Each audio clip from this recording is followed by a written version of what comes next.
బట్టతలతో బాధపడుతున్నారా? ఆధునితనమైన పద్ధతిలో హెయిర్ ట్రాన్స్ప్లాంటేషన్ చేయబడును. Face clinic Hyderabad. నమస్తే, welcome to Suman TV. Janasena విజయాన్ని కాంక్షిస్తూ మెగాస్టార్ చిరంజీవి గారు జనసేన పార్టీకి 5 కోట్లు విరాళంగా అందించారు. హైదరాబాద్ శివార్లో విశ్వంబర షూటింగ్ స్పాట్కి వెళ్ళినటువంటి పవన్ కళ్యాణ్ అలాగే నాగబాబును నేనున్నాను అని అంటూ భరోసా కల్పిస్తూ జనసేన పార్టీకి 5 కోట్లను విరాళంగా ఇచ్చారు. ఈ అంశంపై మాట్లాడేందుకు మనతో పాటు ఉన్నారు ప్రముఖ పొలిటికల్ అనలిస్ట్ చందు శ్రీనివాస్ గారు. Hello sir. హలో అండి. సార్, నిన్న మొన్నటి వరకు అసలు వాళ్ళ ఫ్యామిలీ తోటి సపోర్టింగ్ ఉంటుందా లేదా వాళ్ళ ఫ్యామిలీ నుంచి అనుకున్న స్టేజ్ నుంచి ఇప్పుడు మొత్తం ఫ్యామిలీ అంతా కూడా మేము ఉన్నాము అని అంటూ సపోర్టింగ్గా వస్తుంది పవన్ కళ్యాణ్ గారికి. సో రీసెంట్గా చిరంజీవి గారు కూడా జనసేన పార్టీ కోసం అని ఒక విరాళంగా 5 కోట్లను కూడా ఇచ్చారు. అలాగే వాళ్ళ ఫ్యామిలీ మెంబర్స్ అందరూ కూడా రామ్ చరణ్ కానివ్వండి, ఉపాసన కానివ్వండి, ప్రతి ఒక్కరు కూడా మేము అందరం ఉన్నాం మీకు, మేము సపోర్టింగ్గా అండ్ ప్రచారం కూడా వస్తాము అని అంటున్నారు. సో ఇది ఏ రకంగా మనం చూడొచ్చు అంటారు? ఈ పార్టీకి ఎంతవరకు కలిసి వచ్చే అవకాశం ఉంటుంది? డెఫినెట్గా కలిసి వస్తుందండి. ఎందుకంటే మెగా ఫ్యామిలీ ఎప్పుడు కూడా వాళ్ళు చిరంజీవి గారిని ఆయన మాటను ఎదిగిన వాళ్ళు వీళ్ళంతా. ఇప్పుడు 8 మంది హీరోలైనా ఆయన దగ్గర డిసిప్లిన్ నేర్చుకున్నారు, కష్టం నేర్చుకున్నారు, ఎవరితో ఎలా ఉండాలో అన్నీ అలవాటు చేసుకుని ఉన్నారు.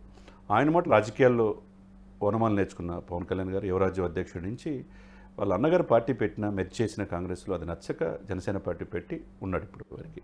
చాలామంది ఆయన పార్టీకి ఎటువంటి సపోర్ట్ ఉండదు అని చెప్పి చాలామంది అనుకున్నారు. కానీ పలు సందర్భాలు అన్నప్పుడు ఆయన కోరిక ఎప్పుడైనా నెరవేరుతుంది, నేను సాధించలేనిది నా తమ్ముడు సాధిస్తాడు, ఏ రోజుకైనా ముఖ్యమంత్రి అవుతాడని పలు సందర్భాల్లో చిరంజీవి గారు చెప్పిన ఎవరు వదులుకుంటారు చెప్పండి? ఆయన్ని సొంత బిడ్డలాగా చూసుకున్న వ్యక్తి.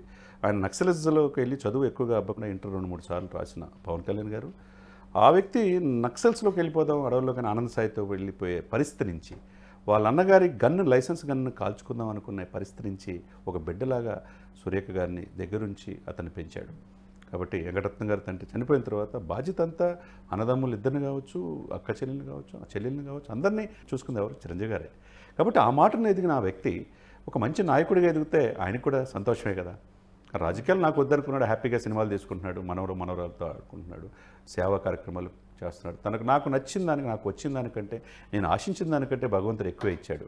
ఇంకేదున్నా కానీ హాస్పిటల్ కడతానంటున్నాడు, లేకపోతే వాళ్ళకి స్కూల్స్ నిర్మిస్తా అంటున్నాడు. అంటే ఎప్పుడు లేని విధంగా చిరంజీవి గారు మనం చూసాం. ఆల్రెడీ బ్లడ్ బ్యాంక్ కావచ్చు, ఐ బ్యాంక్ కావచ్చు, కరోనా సమయంలో ఎంత సేవ చేశాడండి. ఇది సేమ్ అయ్యే లక్షణాలు పవన్ కళ్యాణ్కి వచ్చినాయి.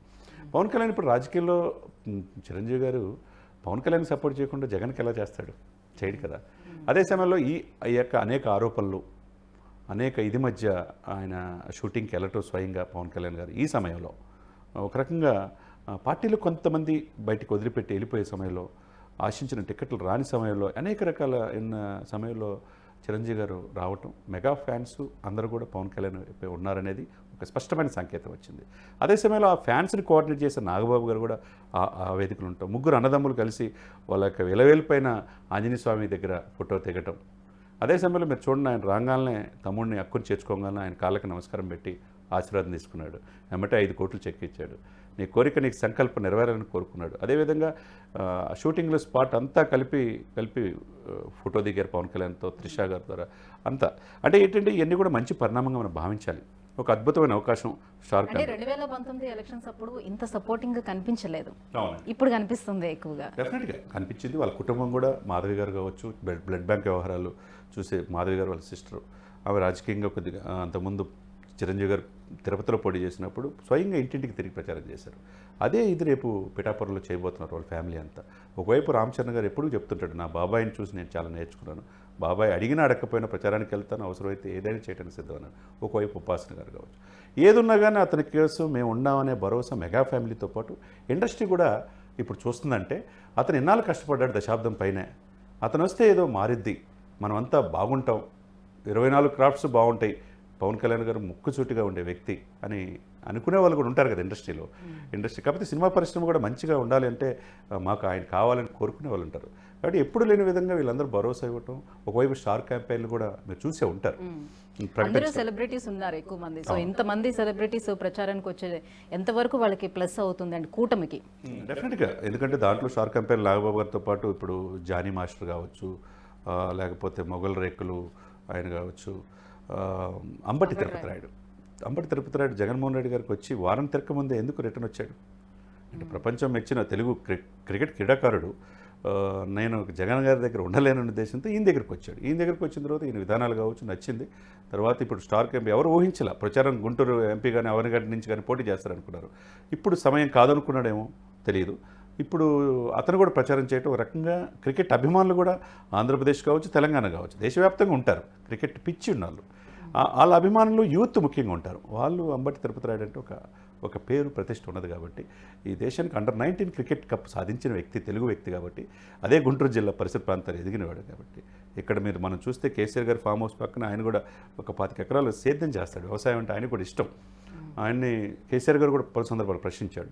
ఇప్పుడు ఏంటంటే పవన్ కళ్యాణ్ విధానాలు నచ్చి పవన్ కళ్యాణ్ యొక్క మాట్లాడిన తర్వాత 3 అవర్స్ ఆయనతో క్యాంపెయిన్ చేయడానికి సిద్ధపడ్డాడంటే ఒక రకంగా అంటే సినీ లోకం నుంచే కాకుండా క్రీడా లోకం నుంచి కూడా సపోర్ట్ ఉంటుందని అర్థం చేసుకోవచ్చు. అదేవిధంగా ఆది కావచ్చు, గెటప్ సీన్ కావచ్చు, వీళ్ళందరూ కూడా రావటం అనేది పృథ్వీ రకంగా సినిమా ఇండస్ట్రీ వీళ్ళతో పాటు అనేక మంది మహిళలు కూడా వస్తారు సినీ ఇండస్ట్రీస్ నుంచి.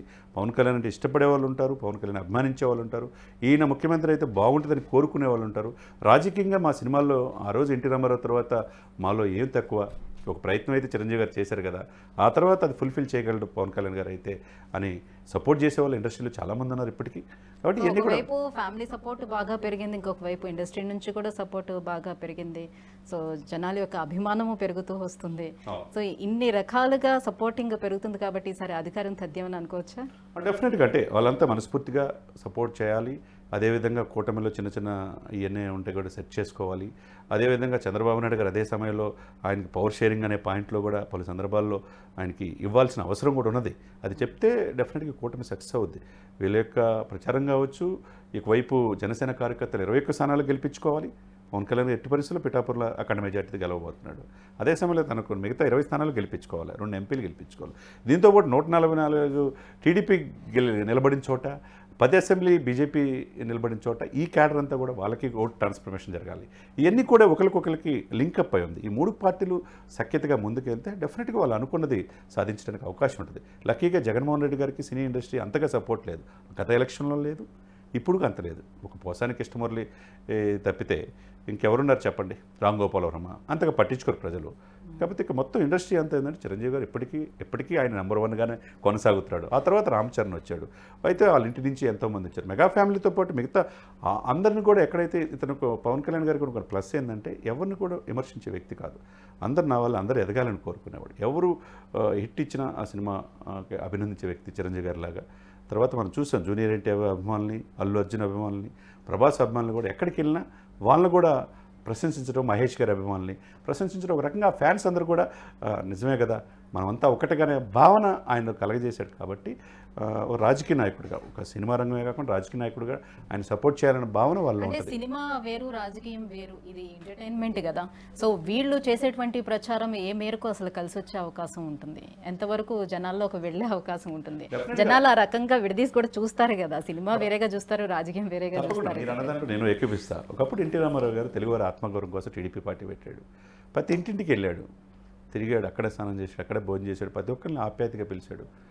మరి ఢిల్లీ పీఠాన్ని ఢిల్లీ పెద్దలే తలదన్నే విధంగా ఢిల్లీలో మన తెలుగు వాళ్ళ ఆత్మగౌరవం నిలబడాలన్నారు. ఆ విధంగా అధికారంలో వచ్చాడు కదా. ఆ తర్వాత ఆ లెగసీని చంద్రబాబు నాయుడు గారు 14 సంవత్సరాలు కాపాడి ముఖ్యమంత్రి అయ్యాడు కదా. ఆ తర్వాత ఎవరు వచ్చారు? ఒకవైపు మనం చూస్తే తమిళనాడులో జయలలిత గారు వచ్చారు, విజయకాంత్ గారు రాజకీయాల్లో సక్సెస్ అయ్యారు. ఆ విధంగా రజనీకాంత్ వస్తారనుకున్నారు, రాలేదు. కాబట్టి ఇక్కడ ఆంధ్రప్రదేశ్లో ఉన్న పరిస్థితులు చిరంజీవి గారు ప్రయత్నం చేశారు. తర్వాత ఆయన రాజకీయాలు ఇమ్మడలేపాడు. ఆ అవకాశం పవన్ కళ్యాణ్కి ఉంది. ఇప్పుడు ఈ రోజు కాకపోయినా రేపైనా ఆంధ్రప్రదేశ్ రాష్ట్రానికి ముఖ్యమంత్రి ఆయన అవుతాడు, అందులో డౌటే లేదు. కాబట్టి అప్పటి వరకు ఆ క్యాడర్ని కాపాడుకోవాలి, ఆయన విధానాలను ప్రజల్లో చొప్పించాలి, అందరినీ సలహాలు సూచనలు తీసుకోవాలి. ఎందుకు ఈ పార్టీ పెట్టారనేది ఆయన స్పష్టంగా చెప్పగలుగుతున్నాడు. ముందు జగన్మోహన్ రెడ్డి గారిని గద్దె దించితే మనం అధికారంలో వచ్చినప్పుడు మీరు అనుకున్న కోరిక డెఫినెట్గా నెరవేరుతుంది అని నిన్న కూడా స్పష్టంగా చెప్పాడు. పిఠాపురంలో ఆయన సభలో కూడా చెప్పాడు, మీరు ముఖ్యమంత్రి దాదాపుగా నాకు అనుకున్నంత అనకాపల్లిలో అనుకుంటా, ఎక్కడ చూసినా మీరు అదే మాట అంటున్నారు, అది కూడా ఆ టైం వస్తుంది, డెఫినెట్గా మీ కోరిక నెరవేరుద్ది అన్నాడు. అంటే ఏంటి, ఆయన స్పష్టంగా ముఖ్యమంత్రి అవుదామని ఆయన మనసులో ఉన్నది. ఏ రోజైనా ఎట్లయినా అవకాశం రావచ్చు. ఇప్పుడు 2024లో వచ్చినా ఆశ్చర్యపడాల్సిన అవసరం లేదు. కాబట్టి అద్భుతమైన అవకాశం ఆయనకు ఉన్నది. ఎందుకంటే 10 సంవత్సరాల నుంచి పార్టీ కాపాడుకున్నాడు. కాబట్టి కొంతమంది వెళ్ళిపోయిన వాళ్ళ యొక్క విభేదాల వల్ల రేపటి రోజున వచ్చేవాళ్ళు ఉంటారు. పార్టీ కనిపెట్టుకునే వాళ్ళకి మంచి భవిష్యత్తు ఉండే అవకాశం ఉన్నదన్నమాట. Right, thank you so much sir ఈ అంశంపై మాట్లాడినందుకు. Thank you. సుమన్ టీవీలో మీ పర్సనల్ అండ్ బిజినెస్ ప్రమోషన్స్ కోసం కింది నెంబర్కి కాంటాక్ట్ చేయండి.